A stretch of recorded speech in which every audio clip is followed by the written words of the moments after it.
Muchas gracias.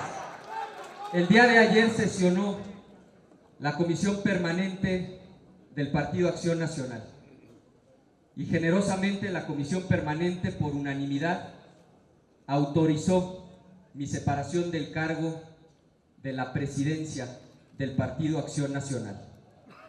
Hoy quiero compartirles con profunda convicción y con enorme emoción que he tomado la decisión de buscar la candidatura de nuestra coalición para ser presidente de la República.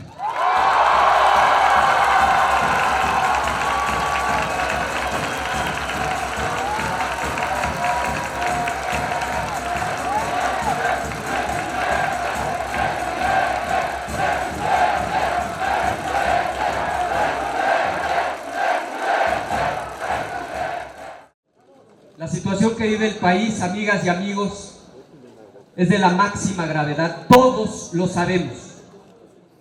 Hoy México, con el gobierno del PRI, no va por el camino correcto.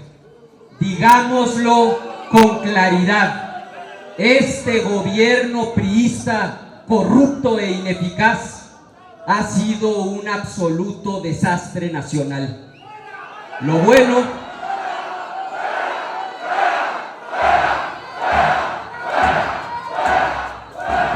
queridas amigas y amigos, es que ya se van. Lo bueno es que este sexenio ya se va a acabar.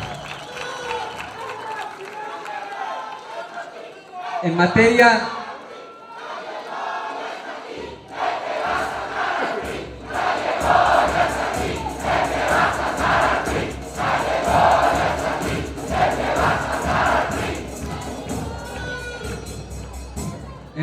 de corrupción, amigas y amigos, ahí están los datos que acaba de publicar ni más ni menos que Transparencia Internacional.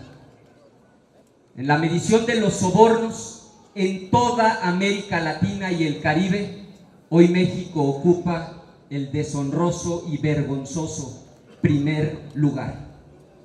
En materia de desigualdad, hoy somos ya el país más desigual entre todos los países de la OCDE. Ya no hay otro país en el que sea más amplia, más grande la brecha entre los que lo tienen todo y quienes no tienen prácticamente nada. El poder adquisitivo ha venido cayendo, el salario se ha precarizado. Es una vergüenza, una burla que el PRI diga que este ha sido el sexenio del empleo. Ya al inicio de esta administración la situación era grave. 41% de la gente que tenía empleo ganaba menos de 160 pesos al día. ¿Quién puede vivir dignamente con 160 pesos al día? Ahora ya son más de 50% de los salarios que se pagan en nuestro país, en donde la gente gana menos de 160 pesos al día. Esos son los empleos que se han generado. Lo que el gobierno no dice es lo que ha ocurrido con los empleos mejor pagados. Los empleos de más de 2 salarios mínimos han venido en picada a lo largo de este sexenio. Datos oficiales que cualquiera puede consultar en el INEGI. El endeudamiento. Han endeudado al país de manera brutalmente irresponsable y de esto no se ha hablado lo suficiente. Cuando empezó esta administración, la deuda pública total federal, los requerimientos financieros del sector privado ya alcanzaban el 38% del Producto Interno Bruto. Hoy representan más del 50% del PIB. De ese tamaño ha sido el endeudamiento del país. Y por supuesto, la gravísima situación de inseguridad y violencia que hoy padece nuestro país. En esta gráfica están los datos de los homicidios dolosos de los últimos 20 años. Nunca, desde que hay registro ordenado nacional en nuestro país, habíamos vivido un año tan violento como este año 2017. De seguir esta tendencia, vamos a cerrar el año prácticamente con 30,000 homicidios dolosos, cifra sin precedente en las últimas 2 décadas en nuestro país y todavía tienen el descaro de venir a querer echarle la culpa a los gobernadores y a los alcaldes cuando es un problema absolutamente generalizado en el país, responsabilidad de la ineficacia del gobierno federal. La pregunta central de esta elección es si seguimos con más de lo mismo o nos planteamos con seriedad un cambio profundo para el país. Para los satisfechos con este desastre, como me les llama Jesús Silva Herzog en su último artículo en el Reforma, los que pueden dormir tranquilos sabiendo que hay 11 millones de personas en pobreza extrema que no saben qué van a comer al día siguiente, a los que no les quita el sueño que mueran 30,000 personas de manera violenta cada año, los que quieren que nada cambie para que todo siga igual, los que están satisfechos con estos datos desastrosos, ellos ya tienen candidato. Es el candidato de la continuidad, es el candidato del PRI y se llama José Antonio Meade.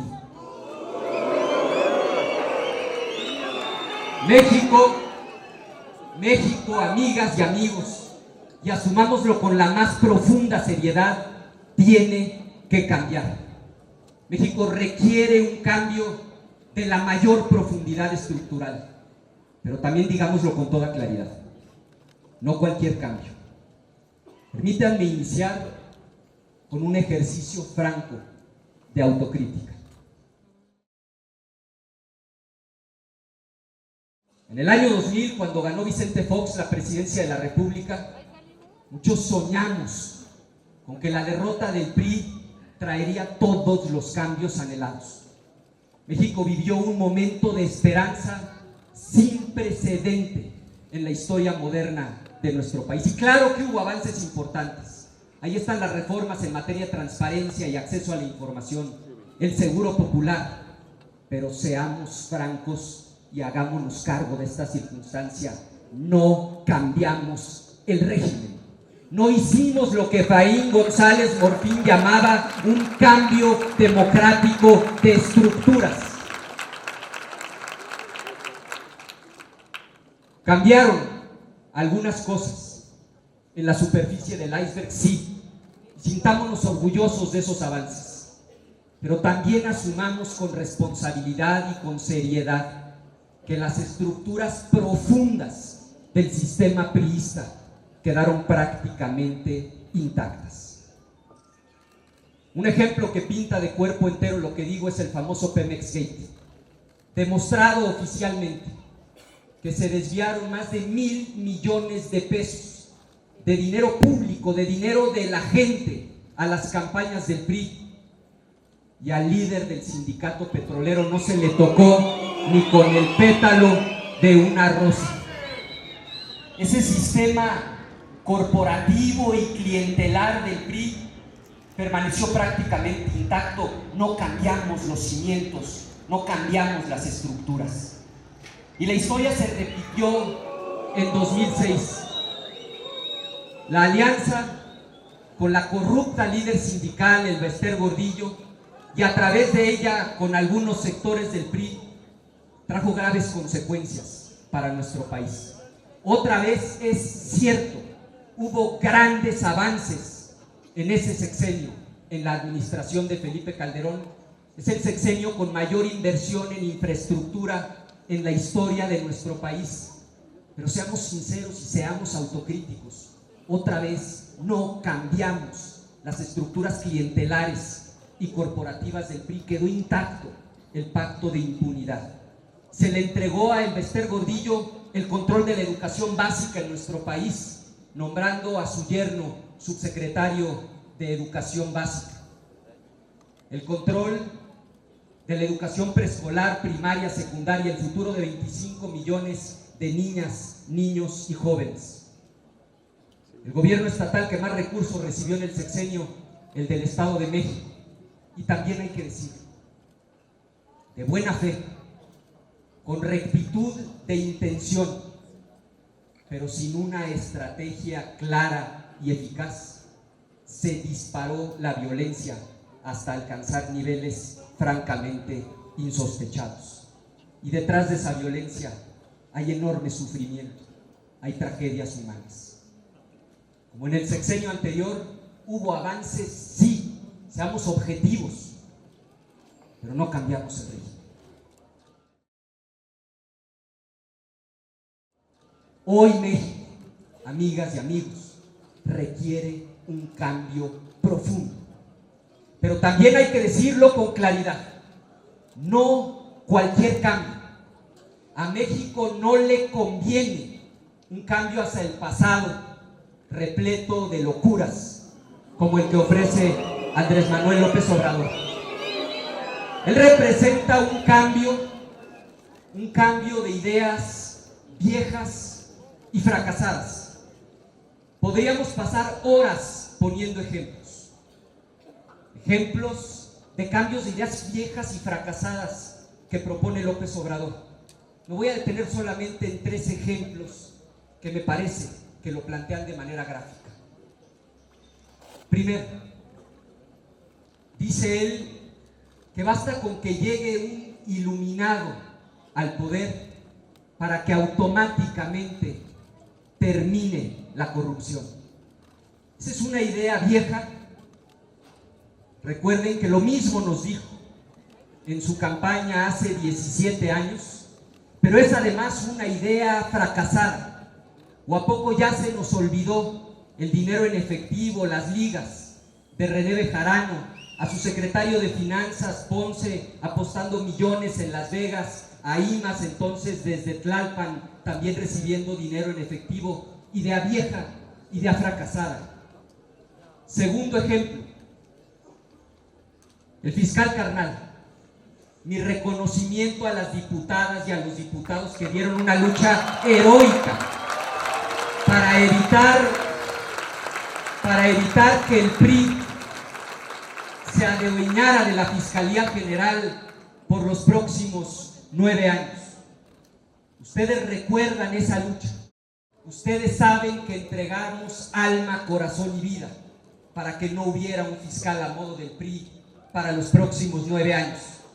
Pues ahora resulta que una de las propuestas centrales de López Obrador es justamente imponer a un fiscal carnal. Otra vez, una idea vieja que el PRI defendió por décadas y que arrancamos en las reformas en la autonomía de la Fiscalía, pero también una idea fracasada, que lo que ha provocado es el uso político, el uso faccioso de la Procuración de Justicia, provocando enorme impunidad.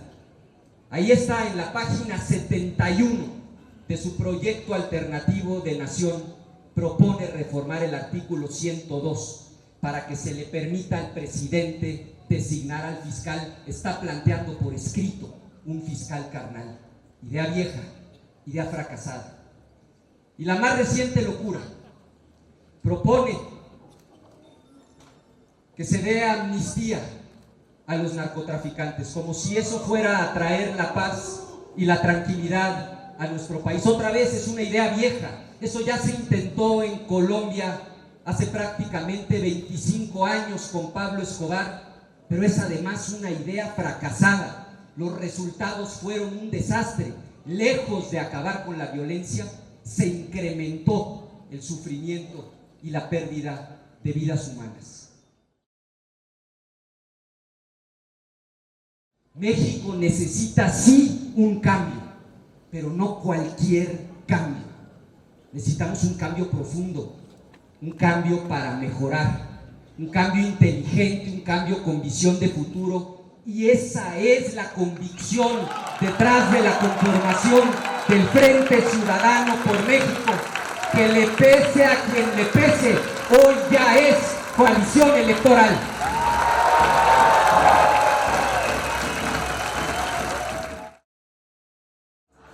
Nuestra coalición electoral se ha inspirado en las mejores prácticas internacionales, señaladamente en los casos de Chile y de Alemania.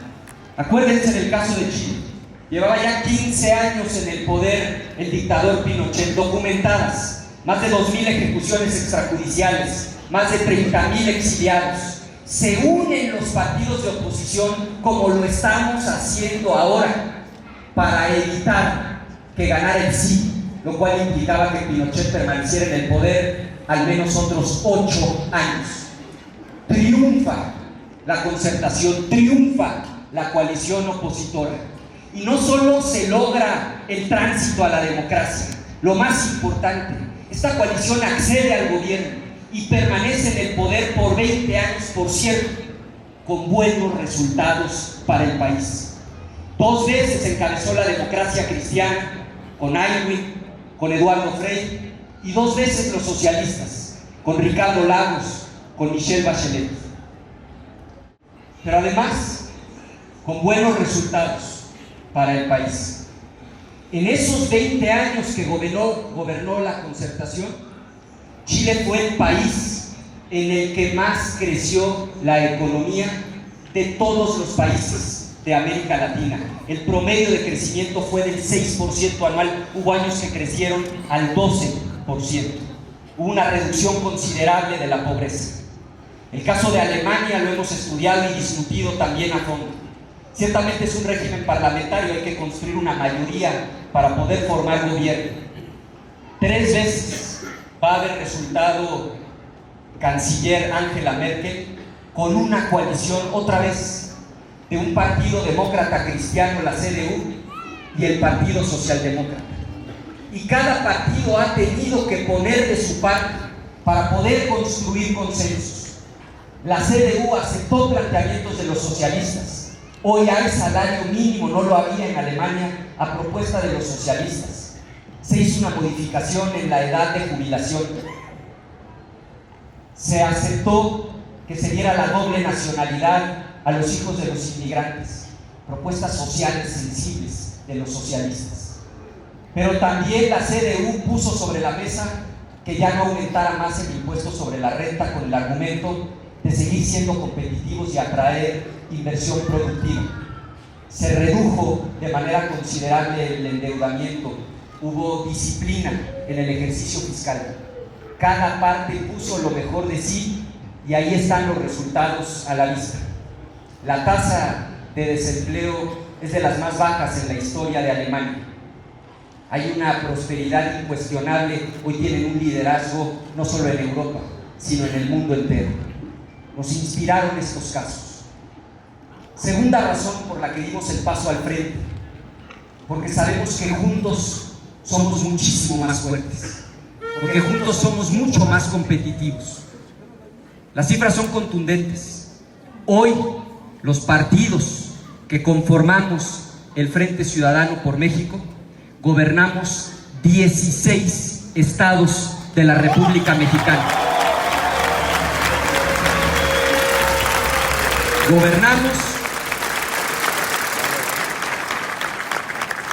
Gobernamos 16 capitales de la República Mexicana. Gobernamos más de 800 municipios. Ninguna fuerza electoral que vaya a competir en las elecciones del año 2018 tiene esta potencia a nivel de gobiernos locales. Esta es la razón por la que le tiene tanto miedo, por la que le tiene pánico el sistema al frente a nuestra coalición electoral. Decidimos ir juntos también porque la experiencia nos ha enseñado que cuando nos dividimos triunfan los corruptos del PRI. Acuérdense el caso de las elecciones de 2015. Esa es una boleta electoral real. Es el resultado de la elección de 2015 en el estado de San Luis Potosí. El PRI obtuvo el 30% de la votación. El PAN obtuvo el 35% de la votación. ¿Y por qué no es panista hoy la gobernadora del estado de San Luis Potosí? Porque con la alianza del Verde y de Nueva Alianza, ellos lograron hacer la pequeñísima diferencia. Si hubiéramos ido en alianza, en este caso con el PRD, no nos hubieran visto ni el polvo, como va a suceder en la elección del próximo año.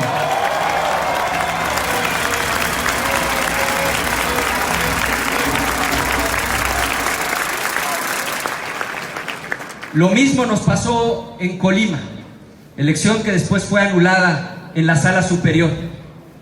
El PRI saca el 35% de la votación. El PAN saca, en este caso con Jorge Luis Preciado como candidato, el 39%, casi 40% de la votación. Pero otra vez, esa suma de los aliados del PRI, en este caso el PRI y el Verde y Nueva Alianza, hicieron la diferencia por mucho menos de 1 punto porcentual. Si en esa elección hubiéramos ido juntos, PAN, PRD, y señaladamente, vean la votación de Movimiento Ciudadano, casi 12% de la votación, hubiéramos arrasado y hubiéramos logrado el cambio en Colima. Esto lo aprendimos y lo entendimos. Y por eso en las elecciones de 2016 decidimos ir juntos. Hoy, Carlos Joaquín, ciudadano ejemplar, es gobernador del estado de Quintana Roo.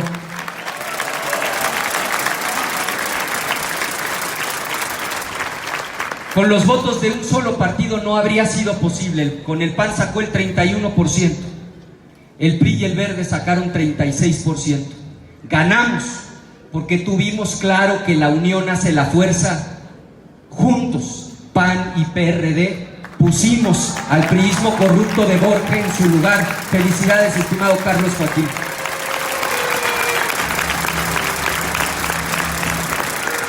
Y lo mismo en el caso de Veracruz. Si hubiéramos sido separados, vean lo que hubiera pasado. Duarte no estaría en la cárcel. Los priistas solo castigan a los que pierden sus elecciones. Si no, díganme dónde están hoy los Moreira, felicitados públicamente por el régimen. Si este hubiera sido el resultado electoral, hoy Duarte estaría gozando de sus casas, ranchos, dinero mal habido, pero tuvimos altura de miras. Y con el liderazgo de Miguel Ángel Yunes, juntos, PAN y PRD, pusimos al priismo más corrupto en su lugar. Juntos triunfamos en Veracruz, como vamos a triunfar el próximo año. Esto lo tiene clarísimo el PRI. Por eso, del año 2003 a la fecha, han ido en coalición en el 100% de los procesos electorales. De 2003 a la fecha, han ido juntos en 68 de 74 gubernaturas. Y claro, por eso trataron de evitar nuestra coalición, pues le pese a quien le pese, antier se consolidó nuestra coalición. Vamos juntos para triunfar en 2018.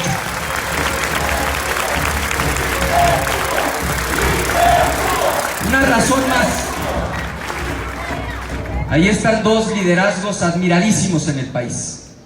Don Eberto Castillo, un hombre que ha inspirado a generaciones enteras, desde la izquierda, pero en todo el espectro político, y su amigo fraterno, don Luis H. Álvarez. Decía don Luis que querer los fines sin querer los medios también puede ser inmoral. Esos discursos de queremos que haya un cambio, pero no nos unamos para lograrlo, no es ético. Hicimos lo correcto, unir fuerzas para derrotar al régimen corrupto y corruptor. Y decidimos también formar esta coalición electoral porque queremos tener mayoría en el Congreso. Queremos tener una mayoría estable que sea el sustento del gobierno de coalición que permita hacer realidad nuestra plataforma electoral. El cambio que proponemos es un cambio con propuestas. Es un cambio de propuestas audaces, de propuestas profundas y con visión de futuro. No es este el momento de exponer toda la plataforma electoral. Quiero emplear un solo ejemplo, no el único, no nuestra única propuesta, pero sí una de las más relevantes, para que podamos aquilatar la audacia, la profundidad y la visión de futuro que acompañará los planteamientos de nuestra coalición electoral de aquí hasta la jornada electoral. El ingreso básico universal implica, sí, que todos los ciudadanos, por el simple hecho de ser mexicanos, reciban una cantidad del Estado que les garantice vivir con un mínimo de dignidad. Y habrá quien diga que esto es imposible o que esto es irresponsable. A quienes lo descalifican, yo les recordaría que muchos premios Nobel de Economía hoy defienden esta idea que nosotros estamos planteando.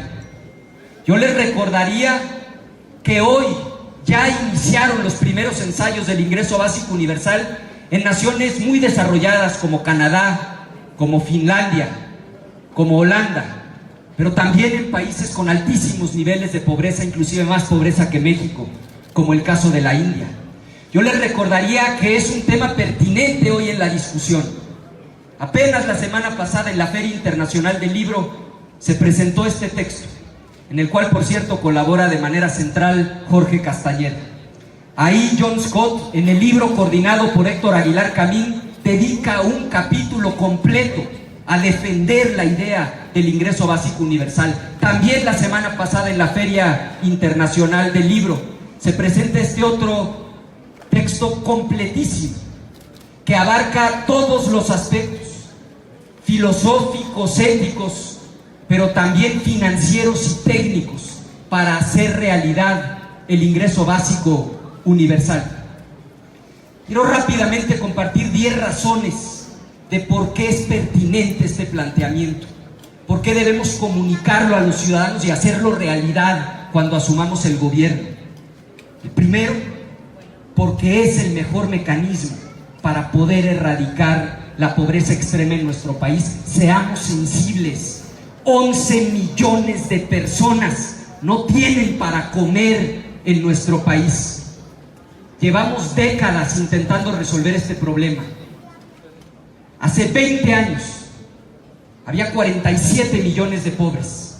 Se han gastado billones de pesos en programas sociales. Hoy no solo no ha disminuido la pobreza, hay 53 millones de personas viviendo en la pobreza. Por eso decimos que este régimen social está agotado, que no requiere una administración, una manita de gato, requiere una transformación profunda como la que nosotros estamos planteando. La política de focalización, que en la teoría suena impecable, ha fallado. Cifras del propio INEGI: 4 de cada 10 personas que están en pobreza extrema no reciben los programas sociales señaladamente Prospera antes oportunidades. Porque además la pobreza es dinámica. Quien ayer no era pobre hoy puede caer en la pobreza si pierde su empleo, si se enferma su hijo. ¿A qué hora el gobierno va a hacer un estudio socioeconómico para detectar ese problema e incluirlo en un programa social? Y habrá quien diga también: ¿lo van a hacer universal? ¿Se lo van a dar también a los más ricos? Eso se puede resolver, primero por la vía fiscal, pero segundo haciendo nuestro el planteamiento de una autoridad en la materia en México, de Gonzalo Hernández Licona, el director general de Coneval, que ha planteado que sea un ingreso básico universal solidario, que quienes no lo requieren renuncien a él. Y habrá quien diga que nadie va a renunciar al derecho de recibir dinero cada mes. Quienes digan eso no conocen a nuestro país. Este es el país más solidario de todo el planeta Tierra.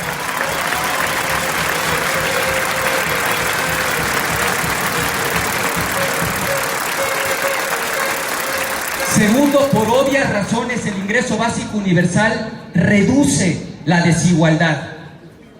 Tercero, por supuesto que el ingreso básico universal elimina la trampa de la pobreza. Está documentado.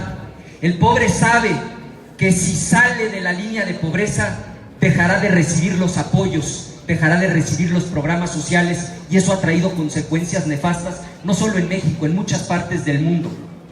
Cuarto, el ingreso básico universal prácticamente elimina los gastos burocráticos. En lugar de pagarle a los burócratas que hacen estudios socioeconómicos, que administran los programas sociales, mejor le entregamos el dinero directamente a la gente. El dinero está mejor en las manos de la gente que en las manos de los políticos. Quinto, elimina por completo la política clientelar de la que tanto hemos padecido en nuestro país. Se acabó ese líder que le dice a la gente por qué partido tienen que votar y al mitin de qué partido tienen que acudir. Empodera al ciudadano, le devuelve su auténtica libertad. Sexto, y esto lo acaba de exponer largamente en una conferencia en Harvard el fundador de Facebook, Mark Zuckerberg, promueve el espíritu emprendedor. Cuando la gente sabe que cuenta con un piso mínimo básico, se atreve a emprender, a probar nuevas ideas, y esto trae enormes beneficios a la economía de un país. Séptimo, hace en automático sujetos de crédito a todos los ciudadanos del país y puede ser un fantástico vehículo para formalizar a ese 60% de la gente que hoy está en la economía informal. Octavo, y en esto insiste mucho el premio Nobel Friedman cuando explica su planteamiento de impuestos sobre la renta negativo: cuando la gente tiene dinero en el bolsillo y gasta más, se fortalece el mercado interno y se dinamiza toda la economía nacional. Genera un círculo virtuoso que hace que la economía crezca y se generen más empleos. Octavo, valora, y esto es fundamental, valora trabajo que normalmente no se paga. Quienes cuidan a sus hijos, a un familiar enfermo, a un familiar discapacitado, a alguna persona con alguna discapacidad. Y déjenme detenerme en la décima razón. La décima razón, y esta es por la que hoy prácticamente no hay un país democrático civilizado en el mundo en el que no se esté teniendo esta misma discusión.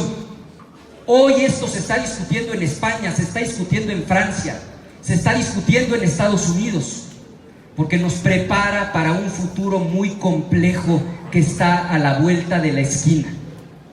El futuro de las disrupciones. Una disrupción es cuando aparece en el mercado un producto que era mejor, pero era más caro. Cuando algo es mejor y más caro, solamente un pequeño nicho lo consume. Pero ¿qué pasa cuando ese producto que es mejor se vuelve más barato? En ese momento se produce una disrupción en el mercado. Dos ejemplos brevísimos. Kodak. En el año 2000 fue su récord de ventas. Fue el año en el que más vendió esta empresa. Solo 12 años después, Kodak quebró. Porque aparecieron las cámaras digitales y sobre todo porque aparecieron los teléfonos inteligentes. Aquí nadie está tomando fotos ya con una cámara. Son puros teléfonos inteligentes. Eso pasó en un periodo cortísimo de tiempo. Otro caso, eso que ven ahí es la Quinta Avenida de Nueva York, allá donde da clases Jorge Castañeda. Si ustedes ven esa fotografía, el reto es tratar de encontrar un coche. Había puras carretas de caballo. Es el año 1900, que por cierto, sí hay un coche. Si ven con atención, ahí está un coche. ¿Existían los coches? Sí, pero solo para un nicho. Eran mejores, sí, pero eran muchísimo más caros. ¿Qué pasa cuando Ford empieza a producir vehículos en serie, particularmente la serie T? 13 años después, esa es la misma Quinta Avenida de Nueva York. Ahora el reto es al revés. A ver quién encuentra ahí una carreta de caballos. Que por cierto, sí hay una. Ahí está una carreta de caballos. Van a ocurrir disrupciones enormes en el mundo en los años por venir.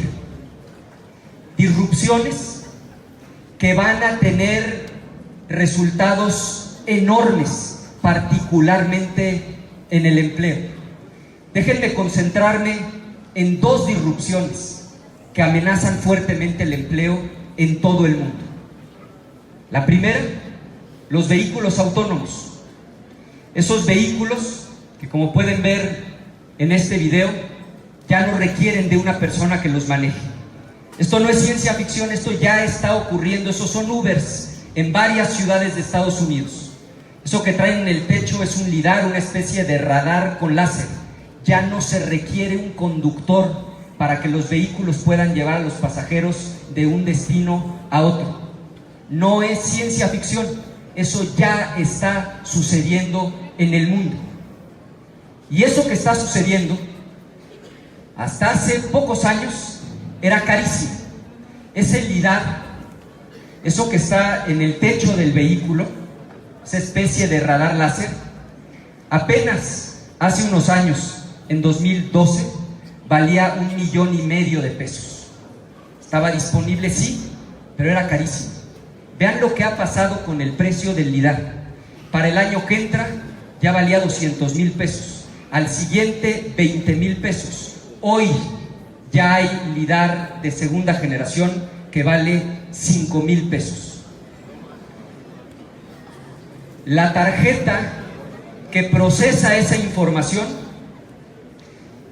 una computadora en el año 2000 que tuviera la capacidad de procesar 1 teraflop, era una computadora como esa que están viendo ahí, 150 metros cuadrados de servidores, y costaba $1,000 millones de pesos, algo que ninguna persona podría comprar con sus recursos. Hoy, esa tarjeta que trae este señor en la mano tiene el doble de capacidad de procesamiento. Solo han pasado 16 años y solamente vale 1,200 pesos. Vean lo que pasó en solo 16 años. Estas disrupciones, como la de los vehículos autónomos, van a conmocionar el mercado. En Estados Unidos es donde más estudios hay. Se estima que está en riesgo el empleo de 3 millones de personas. Piensen en toda la gente cuyo trabajo es estar todos los días frente a un volante. En México hay estimaciones de que esto pone en riesgo el empleo de 1 millón de personas. Por eso en todo el mundo se está hablando de una renta básica universal, de un ingreso básico universal. ¿Esos empleos después se van a recuperar? Probablemente sí, pero el cambio va a ser terriblemente brusco. Pongo un segundo y último ejemplo, el caso de la robotización. Hoy ustedes van a cualquier fábrica moderna y casi no hay personas. Lo que hay son robots haciendo el trabajo que antes hacían las personas. Por cierto, esto es algo que este señor no entiende. Este señor cree que los empleos que se han perdido en Estados Unidos se los han quitado los mexicanos. Está documentado. La amplia mayoría de los empleos que se han perdido en Estados Unidos en los últimos años se han perdido producto de la robotización. Este aparatito que van a ver ahí, Amazon tiene 30,000 ya de esos aparatos que han sustituido el trabajo del personal que hace los inventarios. Drones que hacen lo que antes hacía una persona. Estas otras máquinas, el primero era de Walmart, este sí es de Amazon. Esos robots han sustituido el trabajo que antes hacía un almacenista, un responsable de manejar un montacargas. Ese otro robot de DHL ha sustituido el trabajo que antes realizaban los empacadores. Es una realidad, la robotización y la automatización está teniendo ya un impacto sobre el empleo. Este mapa muestra un estudio que acaba de publicar McKinsey.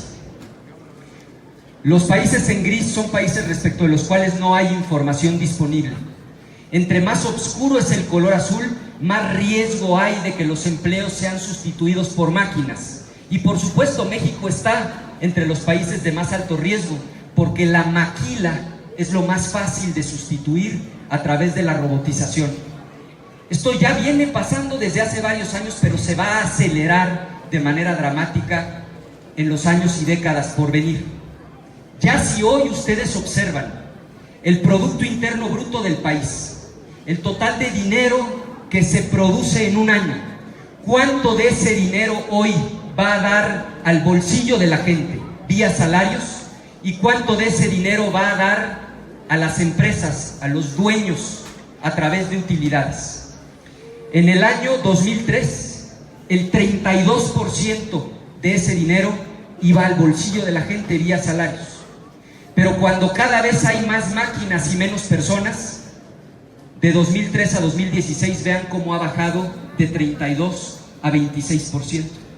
¿A dónde se está yendo ahora el dinero? Pues a las utilidades, porque al ya no pagarle a un empleado, al tener una máquina, la productividad, claro que ha seguido aumentando, pero se está concentrando en pocas manos. 2003, 59% del dinero se iba a las utilidades. 2016, 67% se está yendo a las utilidades. La robotización y la automatización van a tener un impacto en el empleo. Y habrá quien diga, muy bien, los 10 argumentos están impecables, hay que hacernos cargo de esta realidad, pero ¿quién va a pagar por el ingreso básico universal? El gran cuestionamiento va a ser, ¿y quién lo va a financiar? Quiero dar solo 3 datos de manera enunciativa, no limitativa. Por supuesto que hay dinero. El problema es que hoy el gobierno gasta mal ese dinero y los corruptos se roban el dinero. Vean ustedes los excedentes que ha tenido el gobierno federal. Solamente en 2016, la diferencia entre lo que se aprobó en la ley de ingresos, que cuadraba con el presupuesto de egresos, ahí estaban establecidos todo el dinero que iba a ingresar al gobierno y en qué lo iba a gastar el gobierno. Lo que en los hechos ocurrió es que el gobierno recaudó más de 600,000 millones de pesos adicionales. Y nos van a decir que no hay dinero. Y van a decir que ese fue un año atípico por el tipo de cambio, por el dinero que Banco de México transfiere al gobierno federal. Saquen el promedio. De 2007 a 2016, el promedio de excedentes en ingresos, la diferencia entre lo presupuestado y lo ejercido, ha sido de casi 300,000 millones de pesos en promedio cada año. La meta de austeridad que publica el propio gobierno, pero que nunca cumplen: 2015, 124,000, 2016, 132,000 millones de pesos. Y a los gobernadores les dicen que no hay 200 millones de pesos para esta obra, que no hay 100 millones para esta otra. Y por supuesto, no implica tocar los programas sociales, los que inciden en carencias distintas a aquellas que podría atender un programa como el ingreso básico universal. ¿Vamos a reordenar la política social? Por supuesto que sí. No implica cancelar gastos en infraestructura social, en salud, en educación, porque esos programas atienden carencias diferentes de las que atiende un ingreso básico universal. Pero sí hay un margen de maniobra de más de 400,000 millones de pesos de programas que atienden la misma carencia, en su mayoría sin reglas de operación, duplicados y con enorme corrupción. Por supuesto que es un planteamiento viable y es un planteamiento pertinente. Quise exponer este ejemplo porque ese va a ser el tono de esta campaña. Esta campaña va a estar marcada por la propuesta. Claro que vamos a señalar a nuestro adversario, a ese PRI corrupto y corruptor. Y claro que vamos a señalar por qué al país no le conviene un cambio que nos lleve a un pasado de autoritarismo que creíamos superado.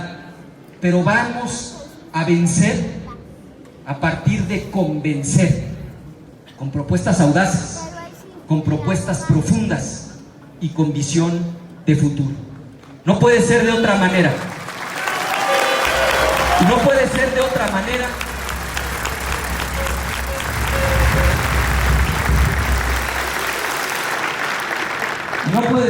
manera porque, como decía Albert Einstein, la locura es hacer lo mismo una y otra vez y esperar resultados diferentes.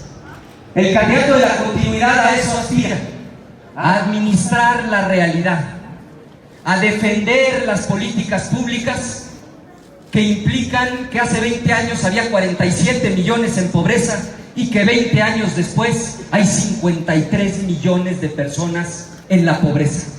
Nosotros no queremos llegar a la presidencia de la República para ser los administradores en turno de la tragedia nacional. Nosotros vamos a llegar a la presidencia para transformar la realidad del país.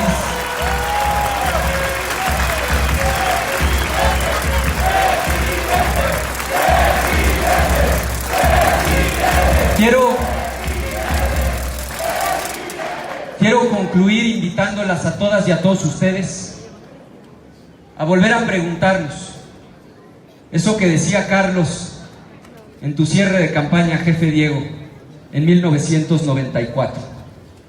Y nosotros, ¿quiénes somos? Nosotros somos los que creemos en el Estado democrático de derecho. Nosotros somos los que vamos a poner fin al pacto de impunidad.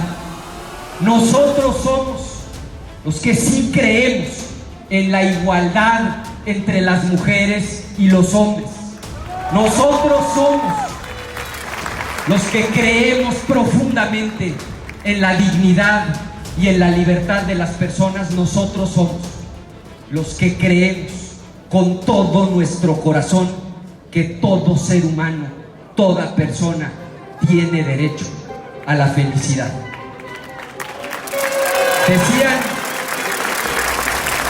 Decían que era imposible que nos pusiéramos de acuerdo tres fuerzas políticas diversas para conformar una plataforma electoral y un programa de gobierno.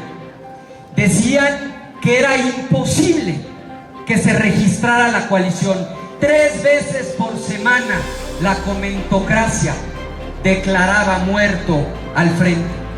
Hoy les respondemos, como dice el poeta y dramaturgo Zorrilla: los muertos que vos matáis hoy gozan de cabal salud.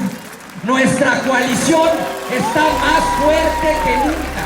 Vamos juntos, vamos con fuerza, vamos con entusiasmo, vamos con convicción al encuentro de la historia, vamos con esperanza.